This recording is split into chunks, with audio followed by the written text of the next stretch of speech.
Ever notice how some people seem to magnetically attract toxic partners over and over again? It's not bad luck. It's not coincidence. And it's definitely not because they're weak or foolish. Psychology reveals that attracting toxic relationships often stems from deeply rooted patterns formed in childhood, patterns that actually began as survival mechanisms. These aren't character flaws. They're psychological imprints. Let's break down the real psychology behind people who attract toxic relationships. 1. Familiar pain patterns. Psychologists call this repetition compulsion, the unconscious drive to recreate childhood dynamics in adult relationships. Research shows that if chaos, unpredictability, or emotional unavailability felt normal growing up, healthy love can actually feel boring or even threatening in adulthood.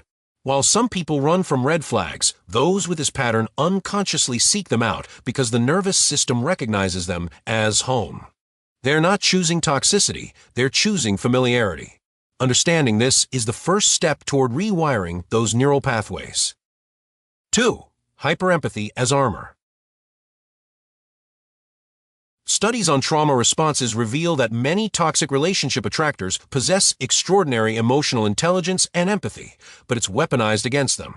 They can read others' pain instantly and feel compelled to fix it. While most people set boundaries around emotional labor, they dissolve theirs entirely, believing love means endless sacrifice. Psychologists identify this as codependent empathy, rooted in anxious attachment styles. Their superpower, deep caring, becomes their kryptonite when directed at people who exploit it. 3. Low entitlement to happiness. Research on self-worth shows something profound. People who attract toxicity often have what psychologists call low baseline expectations for treatment. They don't believe they deserve consistent kindness, so they settle for intermittent affection. While others demand respect as a minimum standard, they treat it as a maximum bonus. This isn't weakness, it's learned helplessness from environments where love was conditional or scarce. Their tolerance is an admirable patience. It's trauma adaptation. 4. The fixer identity. These individuals often possess an external locus of control regarding relationships, believing that if they just love harder, give more, or change enough, the other person will transform. Psychologists link this to childhood roles where they had to manage adults' emotions to feel safe. They're not naive.